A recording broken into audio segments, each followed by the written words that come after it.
आज जो आपके गांव में जो कैंप लगा है, जन जागरूकता कैंप, इस कड़ी को मैं आगे बढ़ाते हुए आप सभी लोगों को मैं बताना चाहूँगा कि आज जो कैंप लगवाया गया है, इसका उद्देश्य यही है कि लोगों को जागरूक किया जाए, जानकारी दिया जाए कि जो जिस योग्य है, जो पात्र है, उसका वो लाभ मिल सके। अगर लाभ लेना है तो एक कदम आपको चलना पड़ेगा और 4 कदम हम चलने की कोशिश करेंगे। इसके लिए जो कुछ हम आपको निर्देश देंगे या फिर जो कुछ बताएंगे, आप उसको पालन करेंगे, तभी वो सारी चीजें आप तक पहुंच पाएंगी।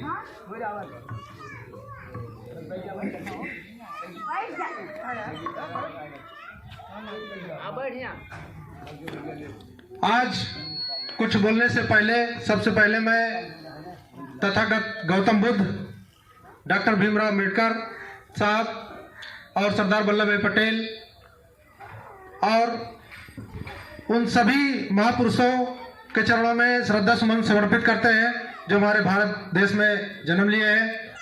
इसके साथ साथ आप सभी लोगों को बहुत बहुत धन्यवाद देता हूं कि आप सभी लोग अपने जीवन का बहुमूल्य समय निकालकर आप लोग यहाँ इस कैंप में उपस्थित हुए हैं। तो कार्यक्रम को जैसा कि हम बता रहे हैं, कुछ हमारा जो उद्देश्य है, जो ये कैंप लगाया गया है, इसके माध्यम से जो पिछड़े वंचित शोषित वर्ग के लोग हैं, उन सभी लोगों को जागरूक करना है।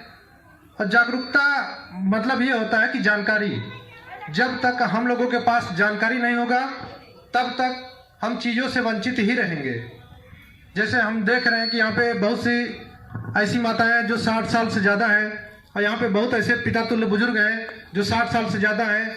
मुझे नहीं लगता है कि सभी लोगों को वृद्धा पेंशन मिलता होगा, है ना। तो कहीं ना कहीं वो चीज़ें हैं कि जो जागरूकता, जानकारी का अभाव है। जानकारी आप लोगों तक नहीं पहुंच पा रही है, जिसके वजह से आप लोग वंचित हैं। उसी चीज को दूर करने के लिए हम इस कैंप को लगाए हैं। अब जानकारी होगा कैसे? जब हम लोग शिक्षित होते हैं तो कहीं ना कहीं जानकारी अपने आप वो चीज हम लोग ग्रहण कर लेते हैं। हम लोगों के पास शिक्षा नहीं है, जानकारी नहीं है, तो जिसके वजह से हम लोग वंचित ही रह जाते हैं।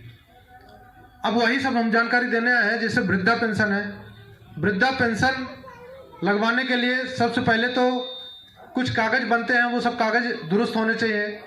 उम्र जो होती है वो 60 साल होनी चाहिए। 60 साल जिसकी उम्र है, सिर्फ वही वृद्धा पेंशन का फॉर्म भर सकता है। और आप लोगों को हम अवगत कराना चाहते हैं कि पहले जो वृद्धा पेंशन का पैसा मिलता था, पेंशन आता था, उसमें 500 रुपये महीने आता था। 3 महीने 4 महीने बाद वो 1500 रुपये खाते में आते थे। लेकिन अब वही पेंशन सरकार द्वारा बढ़ा दिया गया है, अब 1000 रुपये महीना हो गया है।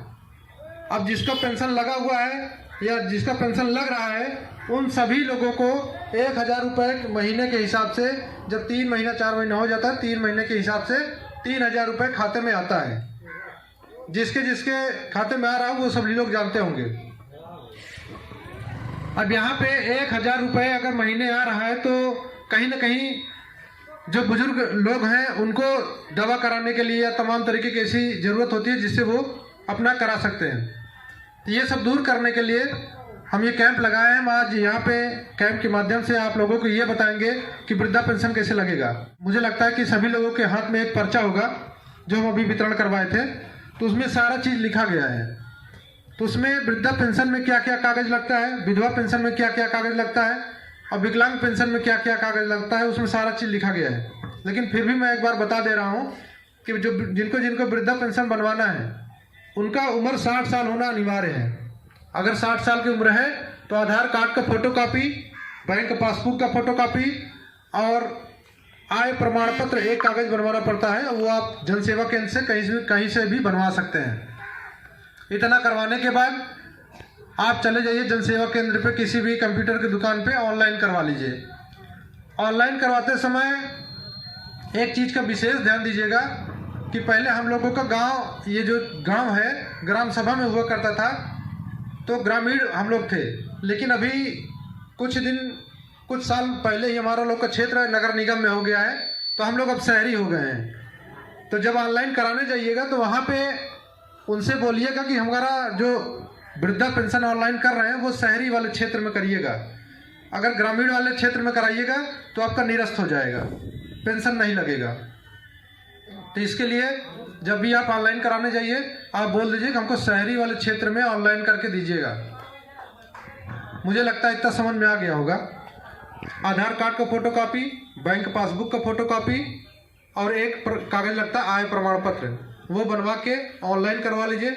ऑनलाइन करवाने के बाद उस पर लेखपाल जी का साइन होता है। पहले जब हम लोग ग्रामीण क्षेत्र में थे तो उस पर सेक्रेटरी का साइन होता था, उसमें परिवार रजिस्टर नकल भी लगता था, लेकिन अब वो सब नहीं लगेगा। अब यहाँ पे ऑनलाइन की रसीद मिलेगी, उस पर लेखपाल जी का साइन लगेगा। वो साइन करा के आप हम तक जमा कर दीजिए, या हम तक जमा कर दीजिए या फिर तहसील ले जाके डायरेक्ट जमा कर दीजिए, जैसे आपको सुविधा समझ में आए। अगर हमरे लगे जमा के दें तो हम ओका ले जाके जमा करा देवे। ऐसे हम बहुत से लोग का कराए ही, और हमें कोनो पैसा वैसा ना लगे, किसी प्रकार का कोई पैसा नहीं लेंगे हम। आप लोग सिर्फ इतना करिए कि ऑनलाइन करवा के, ऑनलाइन कराने के बाद रसीद हमको ला के दे दीजिए। हो सके तो लेखपाल जी से साइन करा के लेके आइए। तो ठीक है, अगर नहीं करा पा रहे हैं तो भी हमको दे दीजिएगा, हम साइन करवा लेंगे, दौड़ धूप के जहाँ भी रहेंगे मिल के हम करवा लेंगे। इतना करवा सकते हैं। इसके बाद जो रसीद पाइएगा उसका एक फ़ोटो कॉपी करा के अपने पास रख लीजिएगा, और एक फ़ोटो कॉपी वो जो रहेगा ओरिजिनल वो ले जाके हम सारा चीज़ जमा करेंगे वहाँ पे। तो जब भी आप कभी पूछिएगा कि हमारा पेंशन अभी आया नहीं है या कितना समय और लगेगा, तो हम आपसे वही रसीद मांगेंगे जो आप फ़ोटो कॉपी करा के रखे हैं। हम वही मांगेंगे कि आपको वो रसीद दिखाइए, तो हम देख के बताएं, कंप्यूटर में चेक करके बताएं कि वो कहाँ पहुँचा है।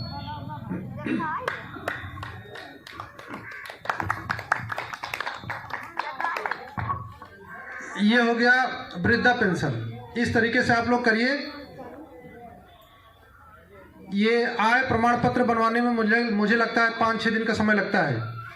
आप लोग 7-8 दिन 10 दिन का समय आप यहीं कहीं भी कंप्यूटर वाली दुकान बनवा लीजिए। अगर नहीं बनता है कहीं तो ये जो पर्चा दिए हैं उसमें हमारा मोबाइल नंबर लिखा है, आप संपर्क करिएगा। हमारा भी दुकान है हाजीगंज चौराहे पे, हम भी ये सब काम करवाते हैं। जानकारी सारी चीज़ का है।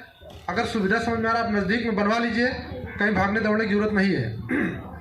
उसके बाद सारा काम कराने के बाद हमको रसीद का फ़ोटो कॉपी वही करा के दे दीजिए जिस पे साइन कराना है। अब इसके अलावा जो हम बताएंगे विधवा पेंशन। विधवा पेंशन जैसे बहुत सी महिलाएं हैं जिनके पति ख़त्म हो गए हैं, उनका पेंशन अभी तक नहीं आ रहा है। उसके लिए उनका भी पेंशन उतना ही है, 1000 रुपये महीना। पहले 500 रुपये महीना था, अब वो बढ़ के 1000 रुपये महीना हो गया है। पेंशन, विधवा पेंशन के लिए कागज जो लगेगा, जो पर्चा दिया गया उसमें लिखा है, लेकिन फिर भी हम बता दे रहे हैं कि आधार कार्ड का फोटोकॉपी, बैंक पासबुक का फोटोकॉपी, आय प्रमाण पत्र, उसमें एक कागज और लगेगा जो पति खत्म हुए हैं उनका मृत्यु प्रमाण पत्र। अब वो ऑनलाइन वाला होना चाहिए मृत्यु प्रमाण पत्र। अगर नहीं बना है तो अब हम लोगों का जो मृत्यु प्रमाण पत्र बनेगा नगर निगम से बनेगा, तो नगर निगम से बनवा लीजिएगा। अगर नहीं बनवा पाइएगा तो हमसे संपर्क करिएगा, हम वो भी काम करवा देंगे। अब वही चीज़ है, फिर से ऑनलाइन कराने जाइएगा, शहरी क्षेत्र बोल के कराइएगा।